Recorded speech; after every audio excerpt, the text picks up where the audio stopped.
Hi, my name is Caitlin Brooks, and I'm a speech-language pathologist with over 10 years of experience working with individuals who have had a stroke with resulting aphasia. My name is Avi Golden. A long time ago I was a paramedic in New York City. Now, unfortunately, I have a stroke resulting in aphasia. So I speak with a speech pathology talking about aphasia with EMS, police, firemen, hospital, etc. about aphasia. We will define aphasia and show you some examples to learn more about it.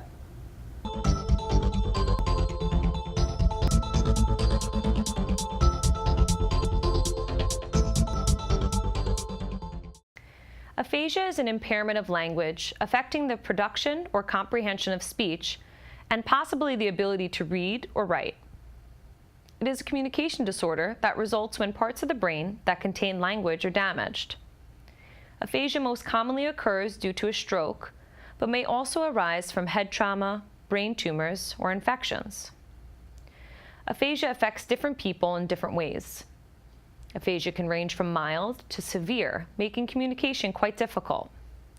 Someone with aphasia may have difficulty doing some of the following things: understanding what other people say, using the right words to express a thought, reading information, writing, using gestures, drawing pictures, or even using numbers or doing math.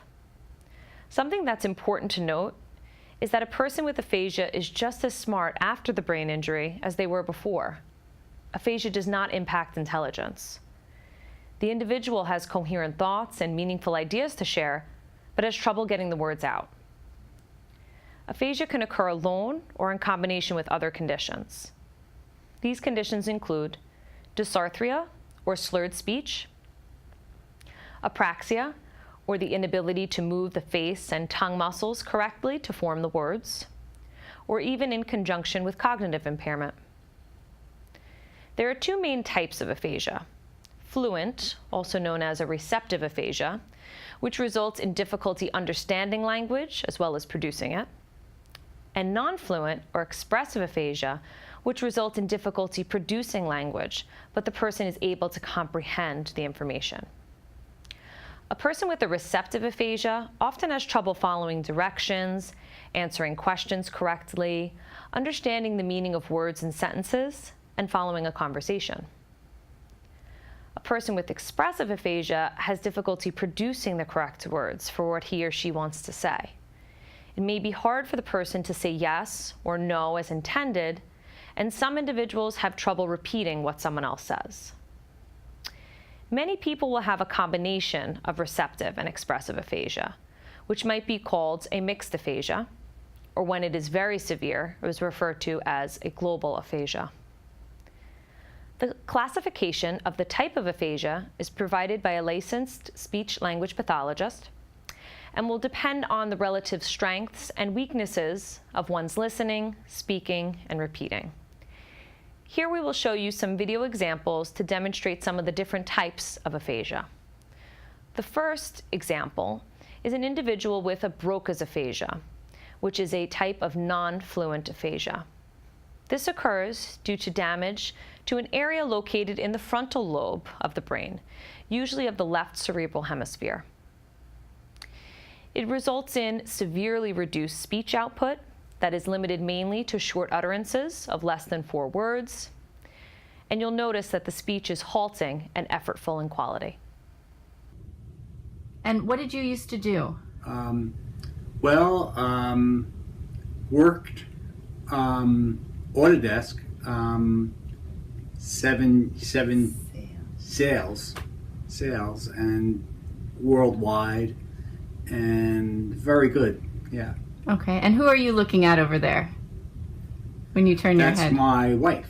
Okay, and why is she helping you to talk? She's a speech. So you have trouble with your speech? Yeah. And what's that called? Aphasia.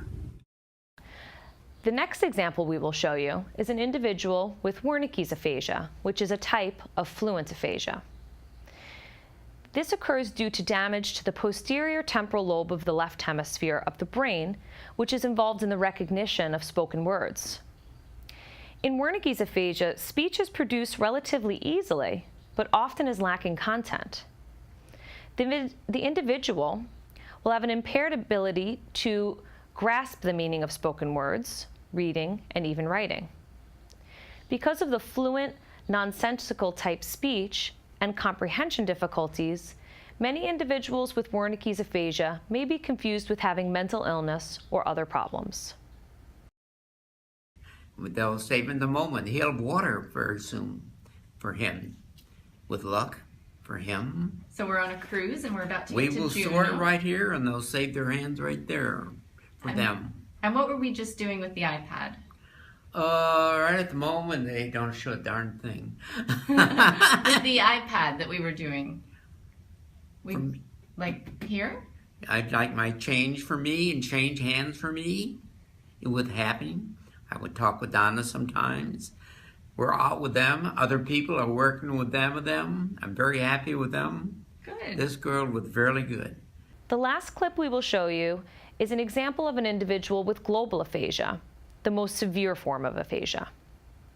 This occurs due to damage to the perisylvian cortex of the brain, which includes both Wernicke's and Broca's areas. These areas are important for verbal communication, such as understanding spoken and written language, using grammar and syntax, and producing words and sentences. The result is an overall or global language difficulty, affecting the production, comprehension, and repetition of the spoken and written word. So I can put it on Facebook so everybody can see you.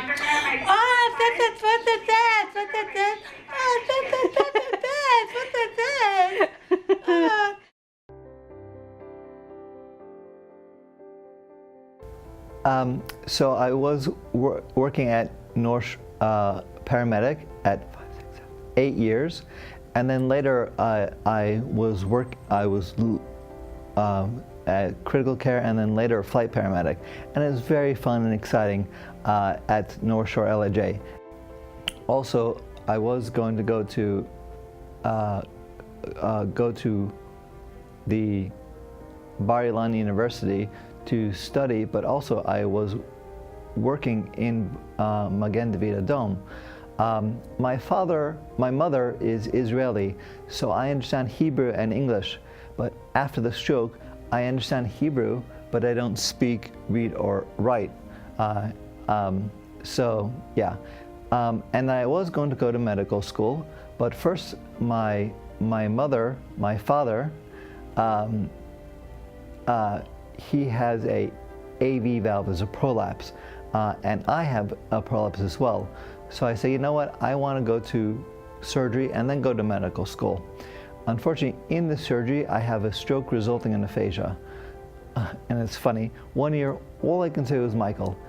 I don't know who Michael is, but Michael is there. So everybody, and me too, laugh hysterically because who is Michael? I have no idea. And then hemiplegia. So 3 months, I was in the hospital in the bed because my arm, my leg is weak. But then OT and PT and speech pathology took care of me together, and it's very, very good. So yes, so 2 months at Columbia Presbyterian, and then 2 months at North Shore LIJ. And 2 weeks after the stroke, I started to speak with a speech pathology, OT and PT. But it's very frustrating for me because, for example, I have difficulty with names, numbers, reading, writing. There's a lot of stuff. But I went to the apartment, and I was wondering what is paramedic textbook. I wanted to see what is aphasia. So I went to the glossary, and I see is 4 words: difficulty naming object correctly. So it's like frustrating. But first of all, also I went to the website and I look a lot of stuff.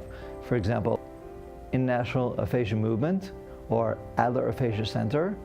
Mona Greenfield is a speech pathology, so I go twice a week to Mona Greenfield, and also Adler Aphasia Center, I go twice a week as well. ARC has Aphasia Recovery Connection. So I go to email or phone number, email or talk with a video about my story. Harvey Alter, he has a stroke, but he is music. He has music. The language, Harvey has a language is gone, but the music is there. So he said, you know what, I want to sing. So now he and a lot of people who has aphasia or TBI go and sing along. So it's very, very good. University of Michigan, I went to University of Michigan after the stroke. It's 6 months intensive program and it's very, very good. Bill Connolly is a speech pathology, so I go twice a week, 1 week to speak with Bill, so it's really cool.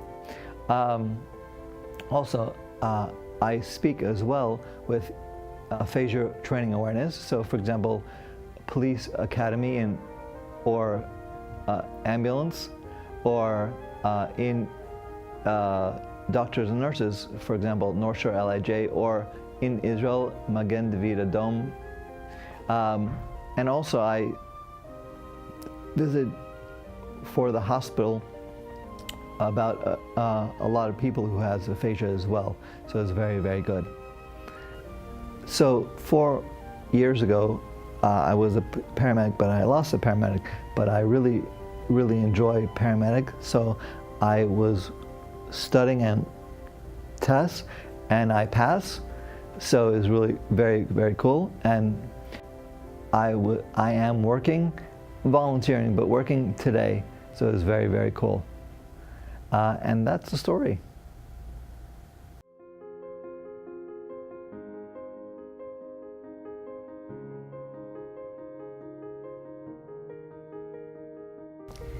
Here are some pointers to make communication easier. First, have the person's attention before you speak. Hello. Minimize background noise when possible. Ooh, hold on 1 second. Sorry. Speak slowly and keep your voice at a normal level. Remember, I'm an adult, so please don't yell. Ask basic yes and no questions. Ooh, yes. Use gestures to help out. Repeat statements if necessary. Sorry, say it again? Give time for an answer. And please don't finish my sentences. And always have a paper and pen handy. Thanks, Avi. You're welcome. For more information, you can go to aphasia.org or contact us at the address on your screen. Avi and I travel around to present this information in person, and we hope to educate the public and medical professionals about aphasia and how to communicate more effectively. Thanks for watching.